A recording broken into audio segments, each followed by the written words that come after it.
Today we're gonna be unboxing the brand new iPad, the iPad X. Just kidding.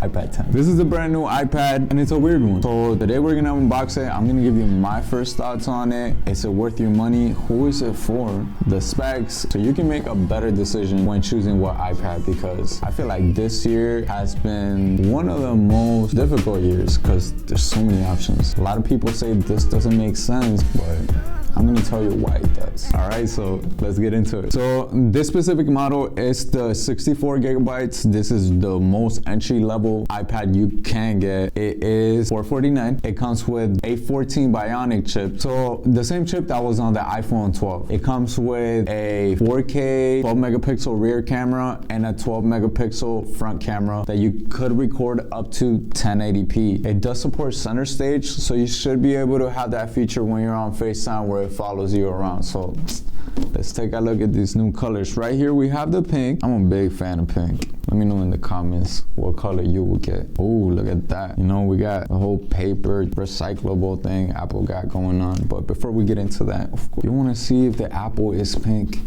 Let's find out. All right, we got the literature. Oh, Tim, what's going on, Tim? Thought I finally was gonna get my pink apples. I'm already disappointed. I'm just kidding. I'm not disappointed. Let's see if this is worth the $449. So you got your USB-C, and there's a surprise. No longer USB-C to Lightning for this type of model. You have USB-C to USB-C. So finally, this entry-level iPad no longer uses the Lightning port. Let me know down in the comments if next year you think the iPhone is gonna have a USB-C port. The way this is looking, I think we have a good chance. So the battery in this model is supposed to last you up to 9 hours according to the Apple website. Does feel light. Ooh. The only time you see an iPad with no fingerprints. Check it out. Check that out. Oh, I messed it up already, but you get it. This year it does come with the smart connector. You do get 4 speakers, Touch ID, and look at that. The front camera is actually in the center of the iPad. When you're doing FaceTime on landscape, you'll look normal. You won't look like somebody's like looking at you from like an alley or I get it. You know, a lot of people hold it like this. The downside with using your iPad in portrait mode is you don't take full advantage of the screen. So let's see if this is something that translates over to other models. There's the USB-C, yes sir. So the awkward thing is that last year's entry iPad model is still on shelves. Still get it, $329, and I believe it's the iPad 6th generation. All right, let's see how fast this turns on, all right.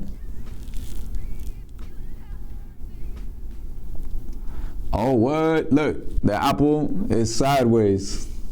That's crazy. What you trying to tell me, Tim? Is this turning into a laptop soon? Look at that. The whole thing is already in landscape mode. All right, so let's go through the setup real quick. Right away, you can tell the screen quality is not the same as the iPad Air that looks almost just like this. The screen quality is a little bit better on that one without even me reading the specs or anything like that. So it's not laminated, which means you will see a little more of a glare when you look at the screen, but hey, that's one of the trade-offs you're already making, a lower quality screen. But is it something that regular people can tell?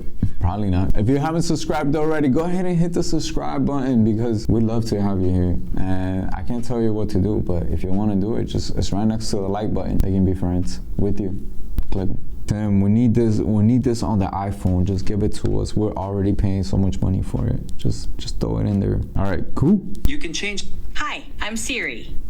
Hi, I'm Siri. Choose the voice. Hi, I'm Siri. I like her. She's friendly and she doesn't sound like the old one. All right, so the speakers sound 10 times better than the iPad 6. The iPad 6 is pretty much an iPad Air, but on steroids. And this is finally next gen for a price. Right now, this is one of the few things that you're giving up. Right away, the screen quality, not the same. You obviously can't tell on camera, but Apple Pencil, that's one of the most controversial things, quote unquote, because this does not have the Apple Pencil 2 support. You will not be able to plug this in magnetically and charge the iPad Pencil 2, so you will have to buy the first one, and you will have to use an adapter for it. For those of you who remember, Apple Pencil 2 2 is lightning connected, so you would have to plug it into the bottom and then it sticks out like that. Now you will need an adapter.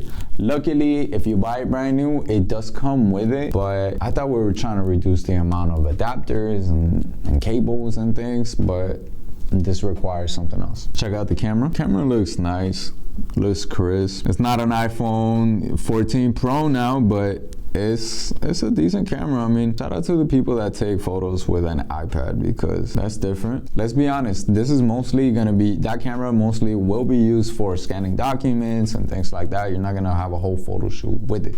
I get it. And you know, it does the basics. It does the work. All right, the front camera. Hey, what's up? The experience does seem snappy for anything you open. Hey, okay, check it out. We're both in the frame. All right, so that's center stage. I look crisp. The colors look fine, in my opinion. All right, so let's check out the sound. All right, so it's definitely spatial and special. What? This is so crazy. You see that's the bottom? But check it out, look. You wanna go down, you gotta go up. Yo, what? Blacks look good, but you get it. The sound is good. Apple, you did good buying Beats. All right, and we have another surprise. So we mentioned the smart connector before, and this is the brand new Magic Keyboard that this iPad launched with. This only works for this iPad, and it has a couple features that you've never seen before, because Apple has released a Magic Keyboard for the iPad Pro before. I personally didn't like it. It was a little bit too heavy. 12.9 plus the keyboard weighted more than a MacBook Air. You might as well just get a MacBook Air. So let's check this out. Hey, we got the white colorway, yes sir, super clean, and it'll go with any color. Things are not guaranteed to not happen on this thing. As you can see, it's 2 pieces, and let me show you how it works. Right away, the keyboard feels nice. All right, check this out. Boom, smart connector. You see this? I'll tell you right away, the magnet is strong, so you won't have any issues lining it up or it detaching itself when you don't need it to. Bam. Just like that. It's a heavy combination. But shoot, when was the last time you had a computer this thin and this small, right? The main feature with this is adjustable, which is very not Apple-like, because I personally have an iPad Pro, an older generation, and it's kind of adjustable, but this has many more angles. The other one just has 1, 2. And the most beautiful thing about this is that, look, if all you want this for is to be a stand, you don't need the keyboard. That is even cooler than the Surface, because this was giving me Surface vibes until I saw that it was detachable. So with a keyboard like this, it's not just a keyboard. So right here, the keyboard is actually a real keyboard, no longer like those iPad keyboards that they felt like fabric-y. This actually feels just like a regular keyboard that you would get on your Mac. Go ahead and subscribe, please, if you want. The button's there, or you don't want to find out what's gonna happen. All right, so apart from that, you do have the trackpad. Now, it's not as big as a MacBook Air, but the beauty of it is, boom, you got the gestures. You can switch between apps. You can pinch to zoom, all that good stuff. Basically, something like this could potentially replace your laptop. It's lighter, it's more fun, it's more modular. You can literally go from an iPad to a laptop. Especially now that you have the USB-C, you're gonna have a wide range of options of adapters and ways that you can get regular files in and out of it. Now, this USB-C port is not as fast as the iPad Air that's on the shelves today, the one that goes for $599, which we're gonna get to pricing later. See where this stands in that Apple ladder of upgrades. But you know, it's another one of the trade-offs. You're getting USB-C, but you're getting slower transfer speeds. Now, how often do you do this? That's a question that you need to ask yourself. Now, this is $449. It's a good price. So let's talk about pricing. The 6th gen is still on shelves today. You can get it for $329, and this one is $449, which is not really a bad deal. Some people are saying, why does this exist? And in my opinion, Apple might be helping us out in a way. Like, you want a newer generation iPad, but you don't have $600 to spare? Look, let's take away a few things and lower the price, and you can get something very similar and a very similar experience for less money. Some people might say, hey, you know, spend the extra $200, spend the extra $300.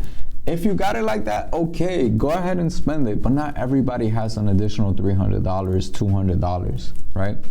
But where this does get tricky is if you want the keyboard. The keyboard is not cheap at all. Is it functional? Yes. Is it nice? Yes. Is it nice to have? Yeah, of course. But when you add up $449 and $249, you're looking at $698 for this iPad. The chip is capable. The screen is really good.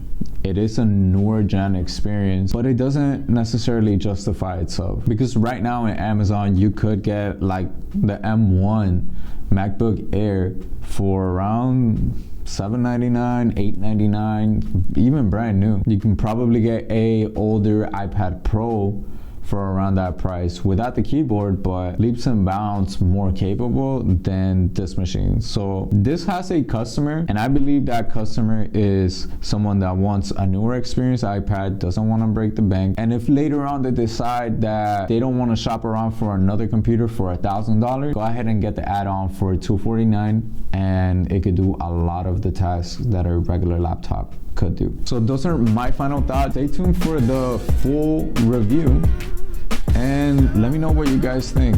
Is this for you? Are you gonna be getting it this holiday season? Let me know, and you know, if you want to send me one, I like the yellow one.